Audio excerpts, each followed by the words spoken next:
नमस्कार विद्यार्थी मित्रांनो, विजन गव्हर्नमेंट या यूट्यूब चॅनलवरती मी आपले सहर्ष स्वागत करीत आहे. तर आज तुमच्यासाठी एक नवीन चॅप्टर घेऊन आलो मी, जे की एकदम धमाकेदार असणार आहे तुमच्यासाठी. 10 मिनिट शो म्हणून 10 मिनिट म्हणजे 10 मिनिटामध्ये तुमची जी संभाव्यता जे चॅप्टर आहे तर ते टॉपिक पूर्ण खल्लास करून टाकणार आहोत आपण.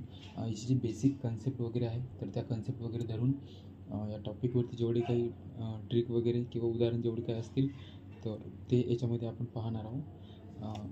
या 10 मिनिट शोच्या सिरीजमध्ये आपण रिझनिंगचे जे काही टॉपिक्स असेल तर ते याच्यामध्ये डिस्कस करू. कमी वेळेमध्ये रिझनिंगला आपण कसं क्रॅक करू शकू किंवा त्याच्यावरती कसं कंट्रोल ठेवू शकू. तर याच्यामध्ये मी नाण्यांची उदाहरणं घेतलेली आहे.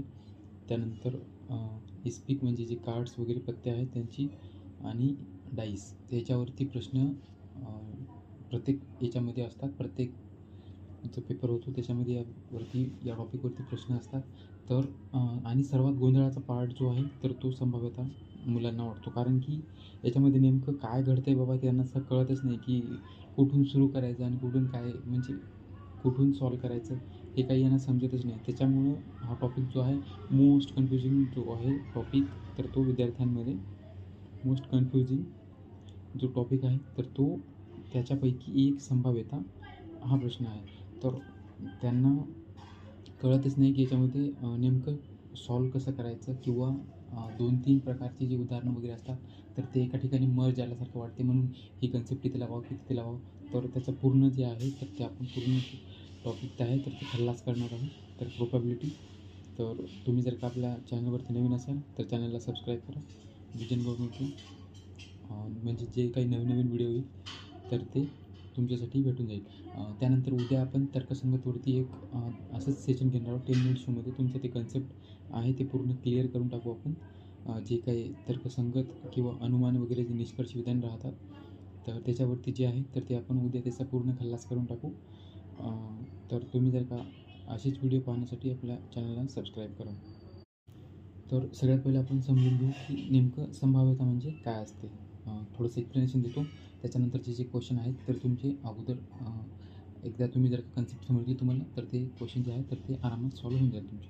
तर याच्यामध्ये सुरुवातीला पाहू आपण की संभाव्यता म्हणजे नेमकं काय असते. तर संभाव्यता म्हणजे नेमकं काय असते रे भाऊ. तर संभाव्यता म्हणजे शक्यता. एखाद्या गोष्टीची शक्यता आपण दर्शवितो त्याला आपण संभाव्यता म्हणतो. आणि ते जर का गणितामध्ये दर्शवली तर त्यालाच आपण संभाव्यता किंवा प्रोबॅबिलिटी म्हणतो. आणि शक्यता मराठीमध्ये सुद्धा असते. उदाहरणार्थ त्याच्यामध्ये दिलेली असते की तो आज जाईल किंवा तो येणार की नाही येणार, आज पाऊस पडेल. तर गणितामध्ये त्यात जी संभाव्यता आहे तर ती गणिताच्या स्वरूपात मांडली जाते. उदाहरणार्थ 10 जर का व्यक्ती असेल तर 10 व्यक्तीमधून एक माणूस निवडायचा आहे तर तो कोणत्या पद्धतीने निवडू शकतो किंवा त्याची निवडण्याची संभाव्यता किती, किंवा तिथे 2 नाणी फेकले असतात, 3 नाणी फेकले असतात. तर यासारखी संभाव्यता जी आहे तर ती याच्यामध्ये व्यक्त केली जाते. कशामध्ये? आपल्या गणितामध्ये. तर ती नेमकी कन्सेप्ट जी आहे त्याची तर ती कन्सेप्ट इथून आलेली आहे की नेमकं संभाव्यता म्हणजे काय असते. तर संभाव्यता ही नेहमी 0 ते 1च्या दरम्यान असते. म्हणजे 0 ते 1च्या दरम्यान असते नेहमी. म्हणजे 1.5 किंवा 2.5 यासारखी संभाव्यता असू शकत नाही. ती फक्त 0 ते 1 या दरम्यान असते कधी पण. उदाहरणार्थ तुम्ही जर का त्याला भाग जरी देऊन पाहिलं तर ती 0 आणि 1च्या दरम्यान असली तरच ती उत्तर राहते. अन्यथा ते उत्तर राहणार नाही, कारण की संभाव्यता कधीही 1च्या पुढे जात नाही. आणि हे डायरेक्टली प्रश्न विचारला जातो याच्यामध्ये की संभाव्यता, किंवा डायरेक्ट ऑप्शन दिले जाते आपल्याला 1/2, 2/1 यासारखे ऑप्शन दिले राहते. त्याच्यामध्ये संभाव्यता कोणती आहे किंवा कोणती नाही तर हे डायरेक्टली प्रश्न विचारले जाते. त्याच्यामुळं हे जे आहे हे लक्षात ठेवा की संभाव्यता नेहमी 0 ते 1च्या दरम्यानच असते. म्हणजे हे 100% विधान बरोबर आहे. याच्यामध्ये काही डाऊट नाही आहे. तर याच्यामध्ये आपल्याला नेमके प्रश्न कोणत्यावरती विचारतात तर याच्यामध्ये नाण्यावरती प्रश्न विचारतात. 1 नाणी फेकली असतात, 2 नाणी फेकली असतात, 3 नाणी फेकली असतात, 4 नाणी फेकली असतात. तर याच्यामध्ये पहिली नाण्यावरची कन्सेप्ट आपण क्लिअर करू. तर उदाहरणार्थ नाणी. तर याच्यामध्ये 1 नाणी जर का घेतली आपण तर 1 नाणीमध्ये काय असतात तर तो हेड असतो आणि एक टेल असतो. म्हणजे याला म्हणतो आपण छापा आणि याला म्हणतो आपण काटा. तर ज्या ठिकाणी छापलेलं असते त्याला आपण तो छापा म्हणतो. म्हणजे एक असतो मराठीमध्ये याला छापा म्हणतो आणि आणि याला काटा, छापा आणि काटा, आणि यालाच इंग्रजीत याला टेल म्हणतो आणि याला हेड, HEAD हेड. तर ही कन्सेप्ट आहे. एक नाण्यावरती एक छापा असतो आणि एक काटा असतो. तर याच्यावरती प्रश्न बनतात आणि ते कोणत्या प्रकारचे प्रश्न बनतात ते आपण पाहू. सर्वात अगोदर जे आहे तर ते आपल्याला सांगते की एक नाणी फेकली असता, समजा एक नाणी फेकली असता नमुना अवकाश किती येईल. एक नाणी फेकली असता नमुना अवकाश किती येईल. तर एक नाणी फेकली असता किती येईल. एका कॉईन, जर का एक कॉईन आपण टॉस केला असा वरती जर का फेकला तर त्याच्यावरती एक तर हेड येईल किंवा टेल येईल. म्हणजे त्याची पॉसिबिलिटी, एक नाणी फेकली असता किती येते त्याची जी संभाव्यता आहे ते किती येते तर ती 2. म्हणजे त्याचा नमुना अवकाश किती येतो तर तो 2 येतो.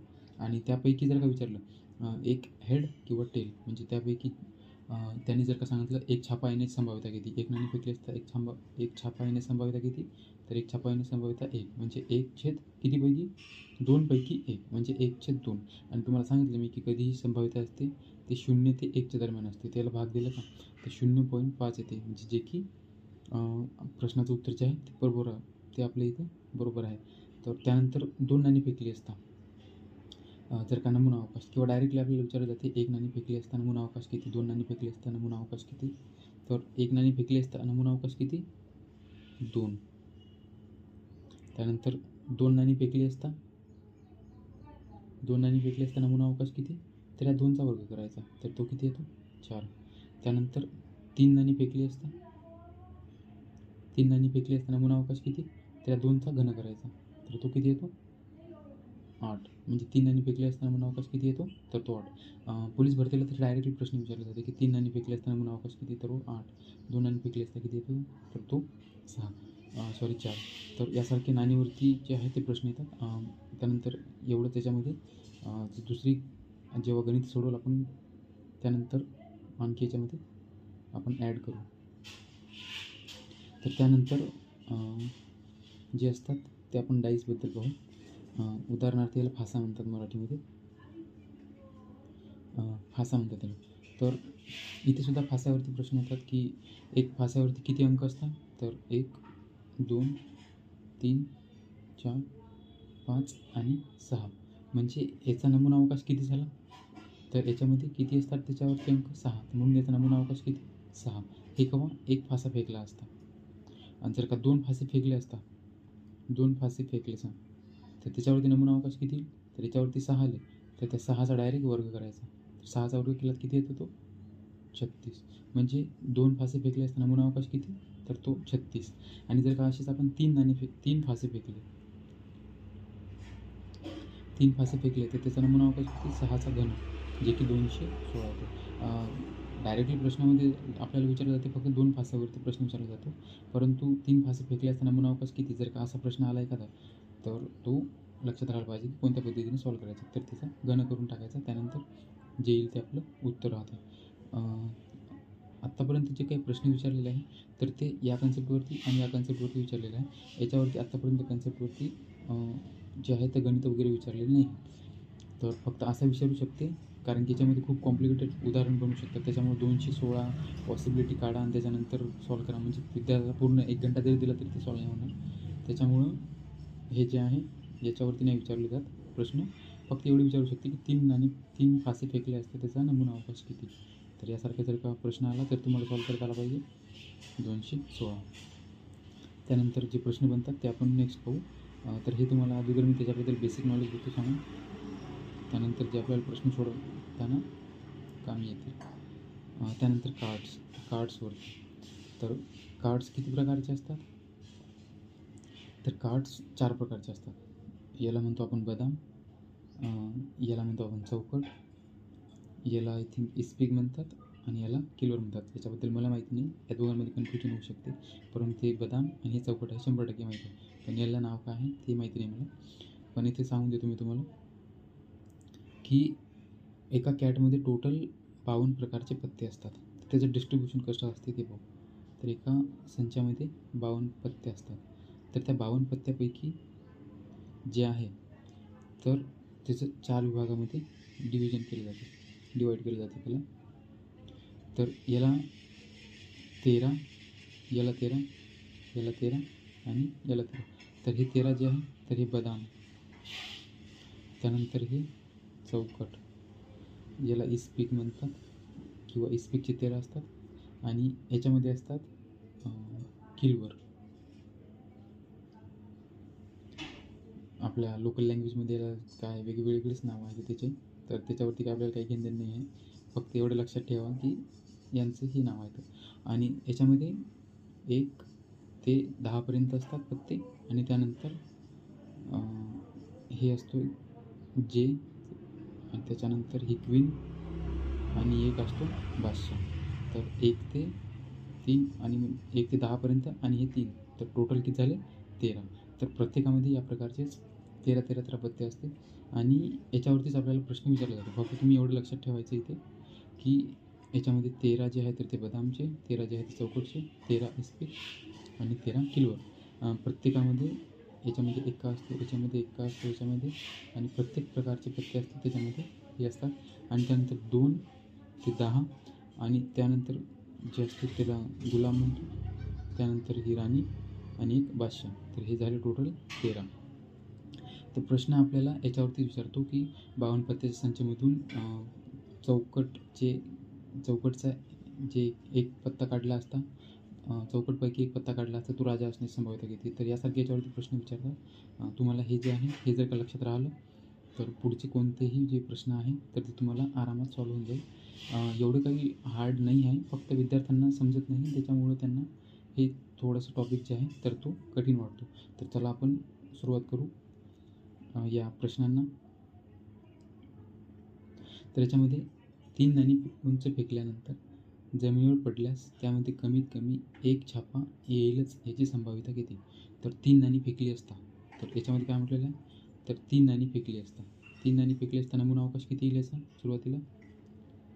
3 नाणी फेकली असता तर 3 नाणी म्हणल्यावर 2 इथं. एका नाण्यावरती काय असतात, एक तर हेड असतो आणि तो टेल असतो. ठीक आहे. त्यानंतर म्हणजे 2चा आपल्याला आणि किती 3 नाणी फेकलेली आहे म्हणजे 2चा घन करावा लागेल. त्यानंतर 2चा जे आहे तर तो किती आहे, तो घन 8. म्हणजे असा ऑप्शन पाहिजे आपल्याला ज्याच्यामध्ये 8 असेल. परंतु इथे गफलत अशी सुद्धा होऊ शकते. उदाहरणार्थ जर का 8 पाहिलं इथं मी, तर इथे सुद्धा 8 आहे. परंतु 4ला सुद्धा आपण इथे 8 घेऊ शकतो. डायरेक्ट ऑप्शनही सॉल्व्ह होत नाही आहे. कारण की 6 अशी जर का संभाव्यता आली 6/8, तर याला पण आपण 2-6 आणि 2-8 असं लिहू शकतो.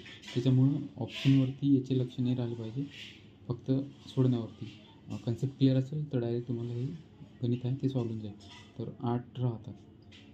तर त्याच्यामध्ये 1 छापा येईलच याची संभाव्यता किती. म्हणजे काही हो, मला 1 छापा पाहिजे म्हणजे पाहिजे. म्हणजे टोटल किती असतात त्याच्यामध्ये 8 असतात. तर याचं डिस्ट्रीब्युशन कसं असतात तर एका नाण्यावरती H आणि एका नाण्यावरती टेल.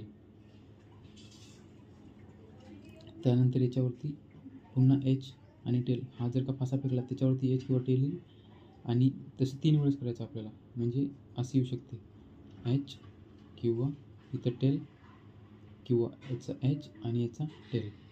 आणि याच्यावरती सुद्धा तेच HT, पुन्हा याच्यावरती HT आणि पुन्हा याच्यावरती HT. म्हणजे हे झाली संभाव्यता त्याची की एक नाणी फेकला असता असं होते आणि दुसरा नाणं फेकला तर असं येऊ शकते. एवढी पॉसिबिलिटी येऊ शकते.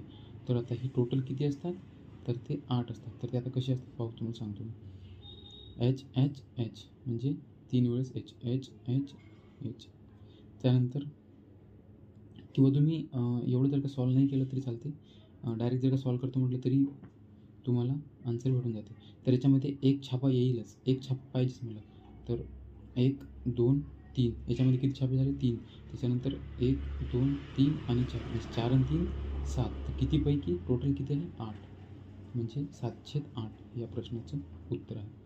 तर या पद्धतीने सुद्धा तुम्ही सॉल्व करू शकता किंवा डायरेक्ट तुम्हाला जर का सोडून सॉल्व करायचं असेल तर तसे सुद्धा तुम्ही करून सॉल्व करू शकता. परंतु हे आपला 10 मिनिट शो आहे तर त्याच्यामध्ये लवकर जे आहे 700 ते 7 ते 8 या प्रश्नाचं उत्तर आहे. त्यानंतर पाहू पुढचा प्रश्न. 2 नाणी उंच फेकल्यास त्या दोघांवर कमीत कमी 1 काटा मिळण्याची शक्यता किती. 2 नाणी फेकली म्हणजे 2 नाणी फेकले तर त्याचा किती येतो, जो आहे एन ऑफ एस किती येतो, म्हणजे नमुना अवकाश किती येतो, तर त्याचा येतो 4, म्हणजे एच टी. आणि त्याच्यावरती एकदा एच टी आणि इथे एच टी. तर आपल्याला काय विचारलं आहे, टोटल 4 येतात त्याचे. तर आपल्याला काय, कमीत कमी एक काढा. कमीत कमी एक म्हणजे जास्तीत जास्ती किती असले चालते, पण कमीत कमी एक पाहिजे, त्याच्या अलीकडं नको. याच्यामध्ये एक महत्त्वाची कन्सेप्ट असते ती कमीत कमी आणि जास्तीत जास्तीची. तर आपल्याला कमीत कमी एक काढा पाहिजे. कमीत कमी एक काढा, तर ते संभाव्यता किती, तर 1 2 इथे 1 इथे 2 आणि 3, म्हणजे 3 संभाव्यता आहे. कितीपैकी, 4 पैकी, म्हणजे 3/4 हे या प्रश्नाचं उत्तर. कमीत कमी एक काटा असला पाहिजे. तर त्याची संभाव्यता किती, तर ती इथे 3/4, जे की आपल्या प्रश्नाचं उत्तर ऑप्शन बी. त्यानंतर पाहू पुढचा प्रश्न. एक फासा फेकला असता त्यावरील बाजूस विषम संख्या मिळण्याची संभाव्यता किती. तर एक फासा फेकला असता, तर सुरुवातीला तुम्हाला म्हटलं एक फासा फेकला असता, सर्वात अगोदर तुमचं काम काय आहे ते की एन ऑफ एस किती येतो ते पाहायचं, म्हणजे नमुना अवकाश किती येतो. तर एक फासा फेकल्यानंतर नमुना अवकाश किती येतो, तर एक फासा फेकल्यावरती किती अंक राहतात, 6, आणि 6चा 1 घात केला म्हणजे 6 येतो. तर त्याच्यावरती अंक कोणते कोणते असतात, तर 1 2 3 4 5 आणि 6. तर हे झाला तुमचा नमुना अवकाश. तर हे फेकला आपण फासा, त्याच्यावरती काय काय येऊ शकते, विषम संख्या विचारलेल्या आहे. विषम, तर याच्यामध्ये विषम किती आहे, 1 2 आणि 3, म्हणजे 1 3 5. तर ही टोटल किती आहे, 6, आणि त्याच्यापैकी किती संख्या आहे विषम याच्यामध्ये, तर त्या 3 आहेत, म्हणजे 3/6, म्हणजे तेच किती, 1/2. तर याची विषम संख्या मिळण्याची संभाव्यता किती आहे याच्यामध्ये, तर ती आहे 1/2, जे की ऑप्शन 1 मध्ये दिलेलं आहे. त्यानंतर पाहू पुढचा प्रश्न आणखी एखादा. एक फासा फेकला असता त्यावरील बाजूस 3च्या पटीतील अंक येण्याची संभाव्यता किती. तर एक फासा फेकला असता 3च्या पटीतील, तर सुरुवातीला आपला एन ऑफ एस किती येईल याच्यामध्ये, नमुना अवकाश किती येईल, तर एक फासा फेकला, एका फास्यावरती किती अंक असतात, तर 6, 6चा 1चा घात म्हणजे 6च येतात. तर ती कोणते अंक असतात त्याच्यामध्ये, तर 1 ते 6. तर 1 2 3 4 5 आणि 6. तर 6, आणि आपल्याला कंडिशन काय दिलेली आहे त्यांनी, कंडिशन दिलेली आहे त्यांनी की वरील बाजूस 3च्या पटीतील अंक. तर वरील बाजूस 3च्या पटीतील अंक, तर 3च्या पटीतील याच्यामध्ये किती अंक आहे, तर एक 3 दिसतो मला, 3च्या पटीत आहे तो 3, आणि त्यानंतर दिसतो एक तो 6, म्हणजे 2च याची संभाव्यता आहे. तर टोटल 6 पॉसिबिलिटी येऊ शकतात एक फासा फेकला की. मला माहीत आहे की हे येणार नाही, परंतु 6च्या व्यतिरिक्त दुसरं काही येणार नाही, म्हणून जेवढे काही पॉसिबिलिटी असतात त्या खाली लिहायच्या असतात. तर ते किती बनतात त्याच्यामध्ये पॉसिबिलिटी, 6, आणि त्याच्यापैकी 3च्या पटीतील किती संख्या आहे, तर त्या आहे 2, म्हणजे 2/6, म्हणजे तेच किती होते, 1/3. ही झाली आपली संभाव्यता, हीच झाली आपली संभाव्यता, जे की ऑप्शन 2 मध्ये दिलं. तर या टाईपचे फासावरती प्रश्न बनतात. त्यानंतर आपण पाहू पुढच्या पॉईंटवरती. आता 2 फासे फेकले असतात, 2 फासे एकाच वेळी फेकले असता त्यांच्या वरच्या बाजूवरील अंकांची बेरीज 10पेक्षा जास्त येण्याची संभाव्यता किती. तर 2 फासे एकाच वेळी फेकले असता त्याच्या वरच्या बाजूवरील अंकाची बेरीज किती पाहिजे आपल्याला, 10पेक्षा जास्त पाहिजे. तर इथे सांगितलं तुम्हाला की एन ऑफ एस, तर एन ऑफ एस किती येईल याचा, एका फासा फेकत आहे इथे, तर एका फास्यावरती 6 अंक असतात, म्हणजे 6चा आपल्याला वर्ग करायचा, कारण की 2 वेळेस फेकत आपण त्याला. एकदा एक वेळेस फेकला तर 6 येऊ शकते, त्यानंतर दुसऱ्यांदा फेकला त्याचा ते 6चा वर्ग होतो, म्हणजे तो किती येते, एन ऑफ एस याचा 36. जर का तुम्हाला ते एन ऑफ एस जर का लिहून दाखवला तर त्याला खूप वेळ जाईल. तुम्हाला जर का त्या टाईपचा व्हिडिओ पाहिजे असेल एकदम डिटेलमध्ये, तर ते तुमच्यासाठी ते सुद्धा तुमच्यासाठी घेऊन येतो मी. तुम्ही फक्त कमेंट बॉक्समध्ये सांगा की समजला नाही आहे, तर मी याच्यावरती फुल जे आहे तर तो लेक्चर घेऊन गेईल याच्यामध्ये. तर 10पेक्षा जास्त संभाव्यता येण्याची. तर एका नाण्यावरती किती अंक असतात, तर 6 अंक असतात. तर त्या अगोदर आपण लिहून घेऊ. ते काय करायचं आपण ते 3मध्ये सांगतो. इथे 1, इथे 2, इथे 3, त्यानंतर 4 5 आणि शेवटी 6. त्यानंतर हे एक फासा झाला, त्यानंतर आणखी 1 2 3 4 5 आणि 6. तर हे झाले आपले 2 फासे फेकले आपण समजा. तर आता काय होतं याच्यामध्ये, या एक अंकावरती हा सुद्धा एक अंक येतो, त्यानंतर हा सुद्धा येऊ शकतो, त्यानंतर हा सुद्धा येऊ शकतो, हा सुद्धा. म्हणजे यासारखे जे आहे तर ते कॉम्बिनेशन टोटल 36 प्रकारे होतात. परंतु आपल्याला त्यांनी हिंट दिलेली आहे इथे की 10पेक्षा जास्त येण्याची संभाव्यता दोन्ही अंकांची बेरीज. उदाहरणार्थ इथे जर का पहिला फासा फेकला मी, तर पहिल्या फाश्यावरती 1 येईल किंवा 2 येईल. त्या दोघांची बेरीज किती होते? 3. तर या पद्धतीने म्हटलं त्यांनी की 10पेक्षा जास्त ज्यांची बेरीज येते तर अशा किती पॉसिबिलिटी बनू शकतात. तर हे एकदम सोपी जी पद्धत आहे तर ते तुम्हाला सांगतो मी इथे. आता इथून 3 जर का घेतलं तर 3च्या दुसऱ्या अंकावरती जर का 6 पडले तर ते 6 आणि 3 9च होते. जर का 4 जर का हे जर का घेतलं आपण फासा एक, तर याच्यावरती 6 पडले तर ते फक्त 10च येऊ शकते. म्हणजे आपल्याला जे आहे तर ते 5च्या वरतीच जे आहे तिथून संभाव्यता घ्यायची आहे. तर 5च्या फाश्यावरती जर का 4 पडले तर किती येते? 9च येते. म्हणजे हे सुद्धा घेता येणार आपल्याला. त्यानंतर 5च्या फाश्यावरती जर का 5 पडले तर ते किती होते? 5 आणि 5 10च होते. पण आपल्याला म्हटलं आहे की 10पेक्षा जास्त म्हटलेलं आहे. त्याच्यामुळे 5वरती 5 पडला तर ते आपल्या कामी नाही. त्यानंतर 5वरती 6 पडले तर 5 आणि 6 म्हणजे ही एक पॉसिबिलिटी भेटली आपल्याला.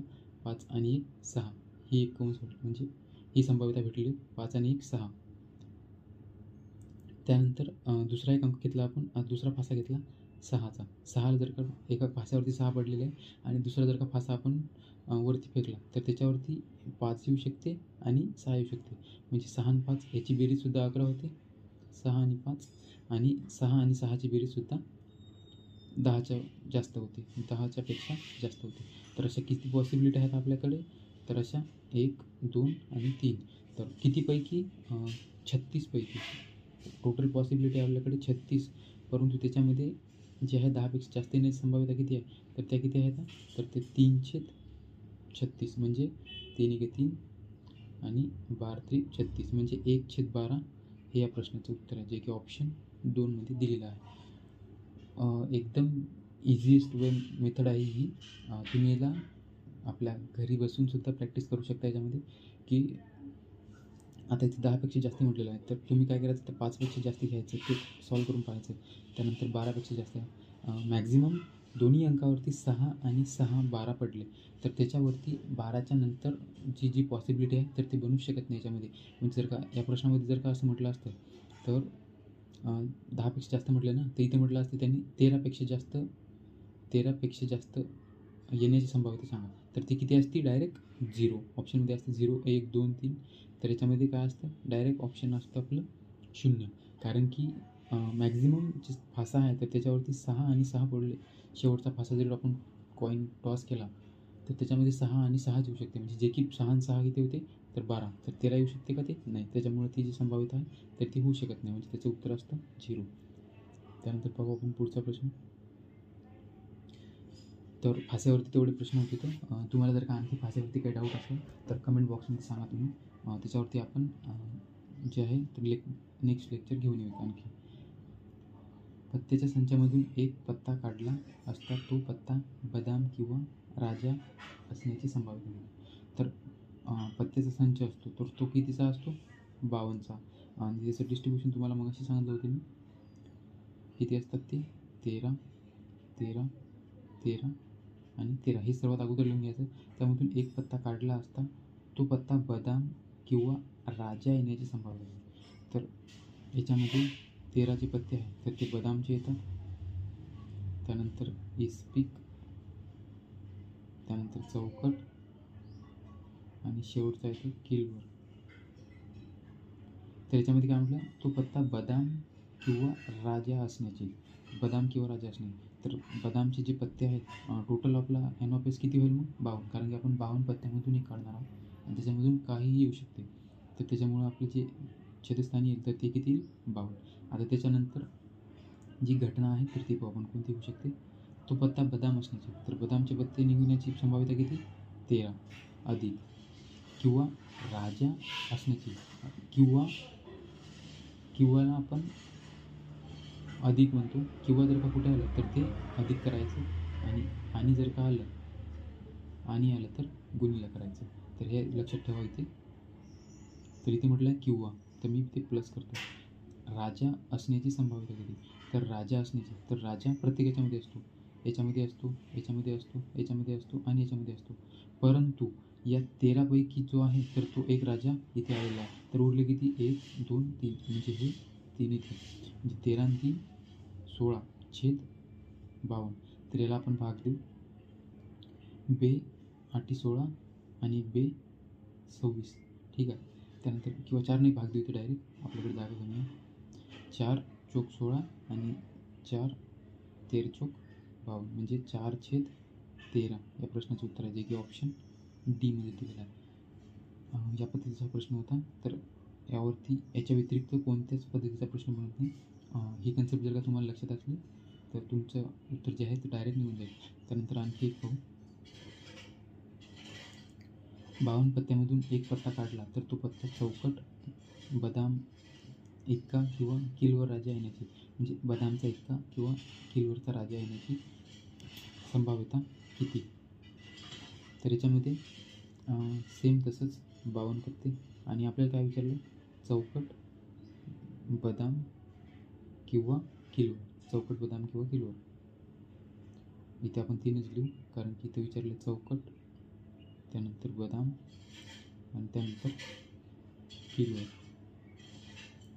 तर प्रत्येकाचे असतात 13, एक असतात आणखी ते लिहिले नाही मी, परंतु आपल्याला इथे जेवढं विचारलं तेवढंच लिहितो मी. 13 याच्यामध्ये, 13 याच्यामध्ये आणि 13 याच्यामध्ये. तर तो पत्ता चौकट. तर तो पत्ता चौकट म्हटल्यावरती त्याची संभाव्यता टोटल एन ऑफ एस आपला किती येईल? कारण की आपण 52 पत्त्यामधून काढता म्हणून एन ऑफ एस आपला 52 येईल. आणि चौकटमधून चौकटचे किती येणार? तर ते येणार 13. त्यानंतर बदामचा एक्का. तर बदामचा एक्का फक्त एकच असतो म्हणून 1. आणि त्या किंवा म्हणजे अधिक. इथं सुद्धा किंवा दिलेला आहे म्हणजे अधिक करतो. बदामचा एक्का किंवा किलवरचा राजा. तर किलवरचा राजासुद्धा एकच असतो म्हणजे ते किती झाले? 13 आणि 2 15. तर 15/52 जे की याला आपण भाग जाते का? 5 आणि 2 7, 5 आणि 7 नाही जात. म्हणजे 15/52 हे या प्रश्नाचं उत्तर आहे, जे की ऑप्शन 4मध्ये दिलेलं आहे. 15/52. तर हे सुद्धा या कन्सेप्टवरतीच आहे. जर काही कन्सेप्ट लक्षात राहिली तुमच्या तर तुम्हाला यासारखे जे गणित आहे तर ते आरामात सॉल्व्ह होऊन जाईल. त्यानंतर पाहू पुढचा प्रश्न. त्यानंतर एक आणखी प्रश्न आहे. 1 2 3 4 हे अंक एकदाच वापरून जास्तीत जास्त किती 4 अंकी संख्या तयार होतील? तर ह्याच्यामध्ये फॅक्टोरियल 4 अंक आहे आणि त्यांचा वापर करून 4 अंकी संख्या तयार करायची आहे. तर 4 अंकी संख्या दिलेली आहे म्हणजे याचं डायरेक्ट 4चा फॅक्टोरियल करू. फॅक्टोरियलचा अर्थ काय होतो की 1 पासून ते जी संख्या दिलेली आहे त्यापर्यंतचा गुणाकार. उदाहरणार्थ 4चा फॅक्टोरियल दिलेला आहे 4 गुणिले 3 गुणिले 2 गुणिले 1. इथे जर दिलं असतं 5चा फॅक्टोरियल तर 5चा गुणाकार 1 पर्यंत. 5 गुणिले 4 गुणिले 3 गुणिले 2 गुणिले 1. त्यानंतर दिलं असतं 3चा फॅक्टोरियल तर 3 गुणिले 2 गुणिले 1. तर फॅक्टोरियलचा अर्थ असतो असा की आपण त्याचा गुणाकार तिथून 1 पर्यंत करत न्यायचा. तर इथे सुद्धा आपण तसंच केलं. तर 4चा फॅक्टोरियल इथे येईल आपल्याला. तर 4चा फॅक्टोरियल म्हणजे 4चा गुणाकार ते 1 पर्यंत. तर हे किती येतो? 4 1 12 आणि 12 2 24. तर अशा किती संख्या येईल? तर 24 संख्या तयार होतील ज्या की ते 4 अंकी असतील. आणि याच्यामध्ये जर का म्हटलं तर एकक स्थानी 4 अंक असणाऱ्या संख्या किती? तर टोटल संख्या किती झाल्या? 24. म्हणजे प्रत्येक जी संख्या आहे तर त्या किती वेळेस तयार होतील? त्याला 4ने भाग देऊ आपण. म्हणजे प्रत्येक जो अंक आहे त्याला 4ने जर का भाग दिला तर 6. म्हणजे 6 संख्या अशा असतील ज्याच्या एकक स्थानी 4 असेल. त्याच्यानंतर पुढच्या जी संख्या असेल 6 त्याच्या एकक स्थानी 3 असतील. त्यानंतर पुढच्या 2 असतील आणि त्याच्यानंतर 1. तर याच्यामध्ये असे सुद्धा आपल्याला नेक्स्ट प्रश्न विचारू शकते की अशा किती संख्या आहेत ज्याच्या एकक स्थानी 1 आहे? तर त्या किती आहे? 6.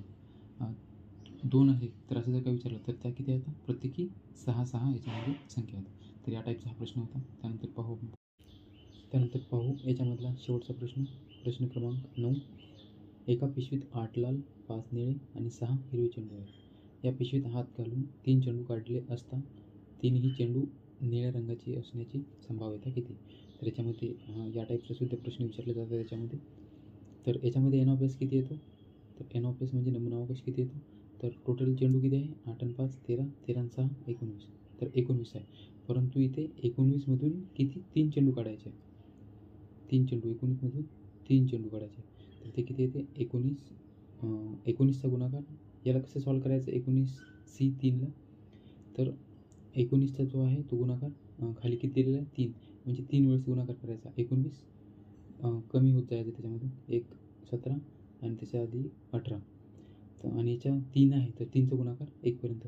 तर 3 गुणिले 2 गुणिले 1 म्हणजे 3 सक 18 आणि 2 त्रिक 6 म्हणजे इथं आले 3. 3 गुणिले 6 साइन त्रिक 18. ठीक आहे. म्हणजे याचा एन ऑफ एस किती आला याचा एन ऑफ एस जो आहे तर तो आला 19 गुणिले 17 आणि गुणिले हे 3.